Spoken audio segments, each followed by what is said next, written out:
Hi and welcome back to our web series Van Lifers, real story from the road. We met an amazing family from the UK while they were spending several months traveling in Portugal.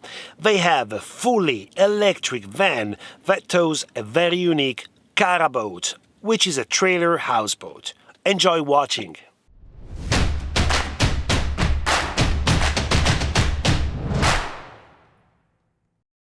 Okay, I'm Lucy. This is Bo. I'm Gavin. We live on the Isle of Wight in the UK. We are permaculturists, which means basically we grow organically soft fruits and vegetables for ourselves, and we sell the surplus. And that keeps us very busy through spring, summer, autumn months. Through the winter, the garden and the land quietens down and allows us to be able to have 3 months break to be able to come travelling in our van to warmer pastures. Where did the van idea come from? Well, I've got quite a bit of experience of living in a van. I found it a good low economic way of life. It kind of satisfied my desire to be nomadic. I kind of, along the way, found frugality, have been fascinated with trying to find ways of living as cheaply as possible so that I could live as freely as possible. And that ultimately led to learning lots of skills about building things like campers, and eventually growing food to supply and put food on the table each day. That this was all part of this transition from my old lifestyle, where I was unskilled and somewhat dependent on shops to sustain my existence. And so it's kind of not that in any way where we're trying to get to. It's we're more fussed about the transition, as in what we're learning while we're on this journey. And it's probably never ending, I would imagine. You know, there's a lot to learn.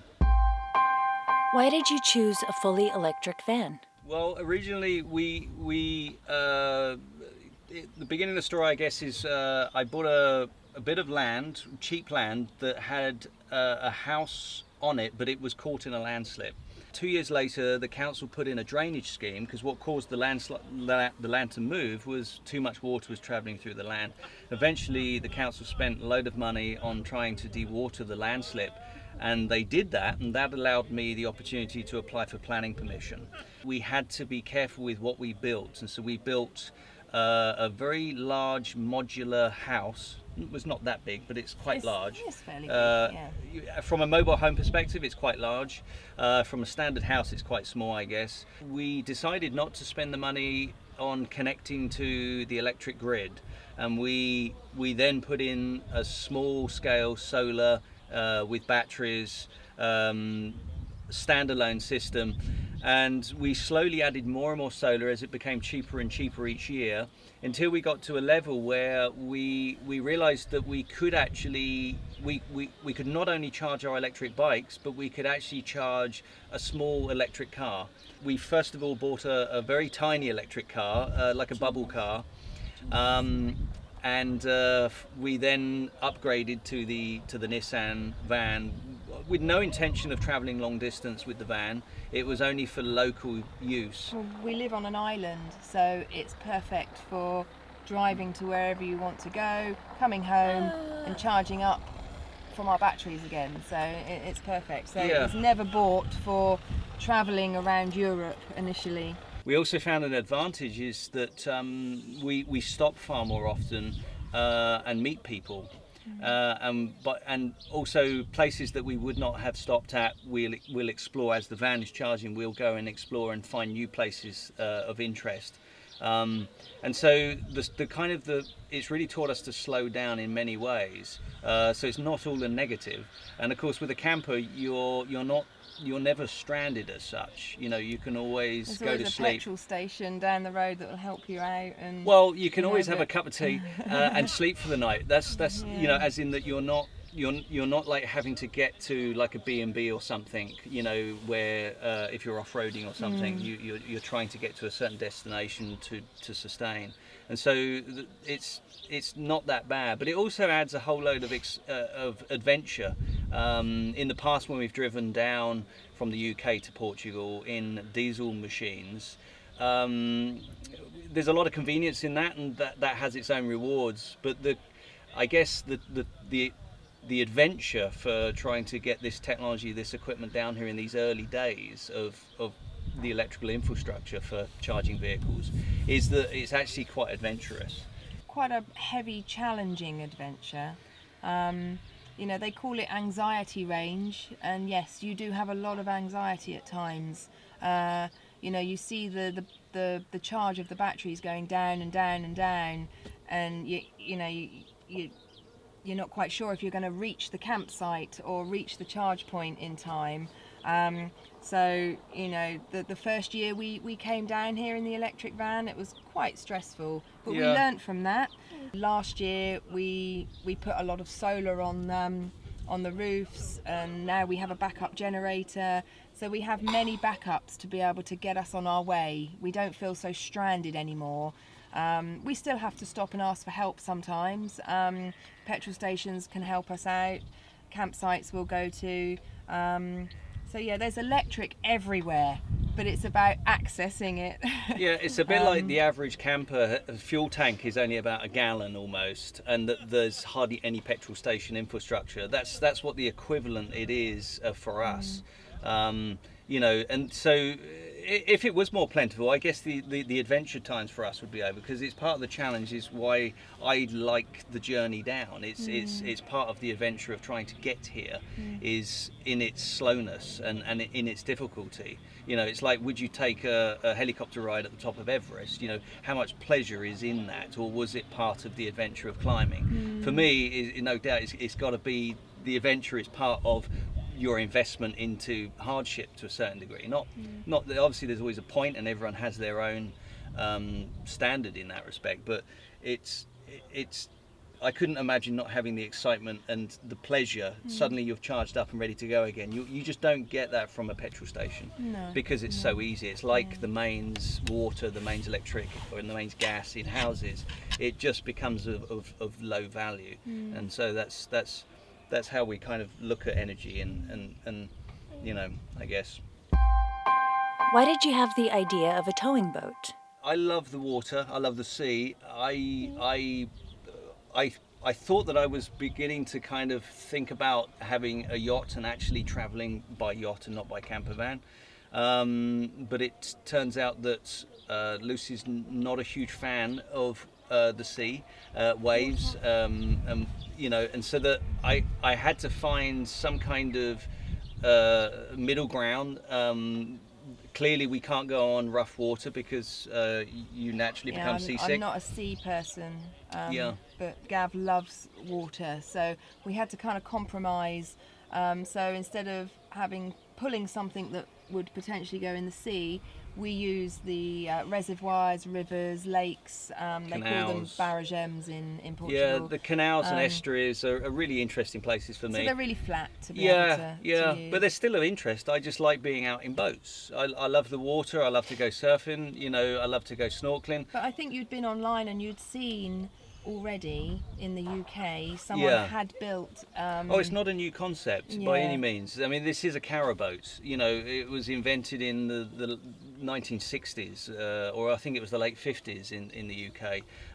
The concept is kind of sound in a sense that the middle of a boat can be the flattest section for the wheels and the axle. That allows you then to create a nose shape and to the rear of the boat that will actually be a reasonable boat shape. But some of the early caraboats were floating bricks. Really, they really were a box caravan that just about went in canals, and they needed quite a lot of horsepower to actually move them because they were so poorly shaped.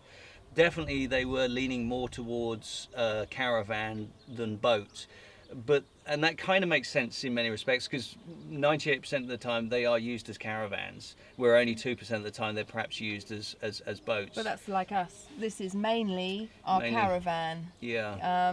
You know, we live in this, and Yeah.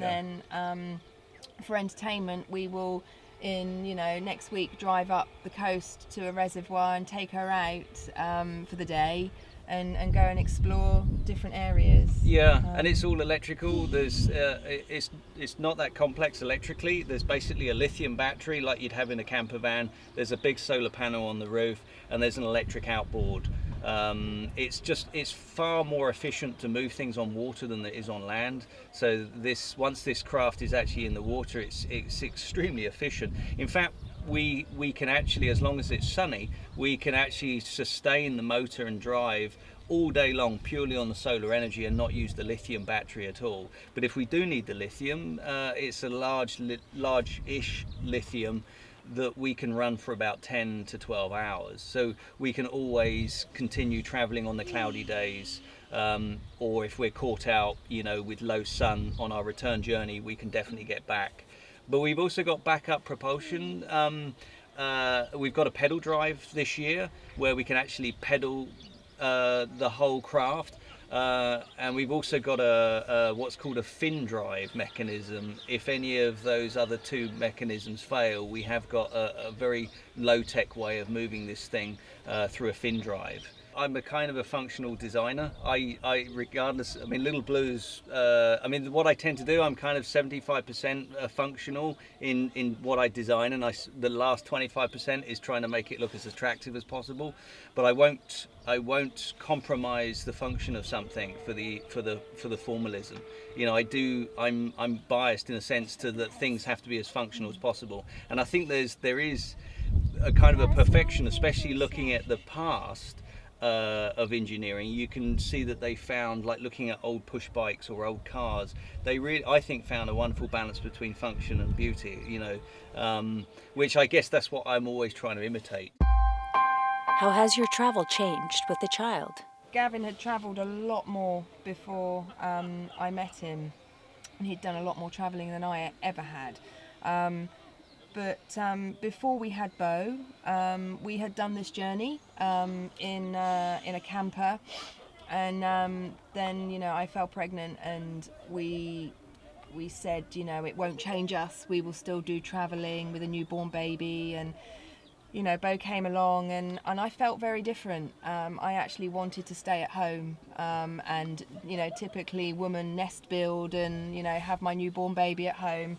And I didn't feel comfortable travelling with a newborn. So we made the choice of staying for about 2 or 3 years. We waited before I felt ready. Just the responsibility, I think, was an issue for me. But yeah, when he turned 3, we decided we actually had the van, just the van. We didn't have the towing camper. And so we brought you along. It was all 3 of us in the Nissan electric van, and it was quite micro living. He loved it, absolutely loved it. We were on the road, we were travelling, we were going new places. Everywhere seemed to have a play park, which he was happy about. Lots of other kids around. Yeah, it was different people. It was good. I think if I hadn't have been given a choice, and I had to travel with a newborn baby, you make it happen. I'm sure it would have been okay, but I had the choice to stay at home, and we did. Do you also have other electrical items with you? It makes sense to use what we have going in this day and age, as well as technology. Not to avoid all technology, but to find appropriate technology like the solar. We have electric push bikes this year, pedal assist, and you only need a very small amount of solar to charge these bikes. They're very efficient. And we'd rather use that than a big van. If we want to go somewhere, instead of take the big van, we would take the bikes, and we'd keep fit at the same time. And it's a slow enough way of traveling that you can appreciate things. You can see the birds, you can see the view. You're out in the elements. there's a lot of satisfaction. You know, you're not shielded by your vehicle and trapped on the road so much. You know, we can go down footpaths and bike lanes and things. Yeah. Yeah.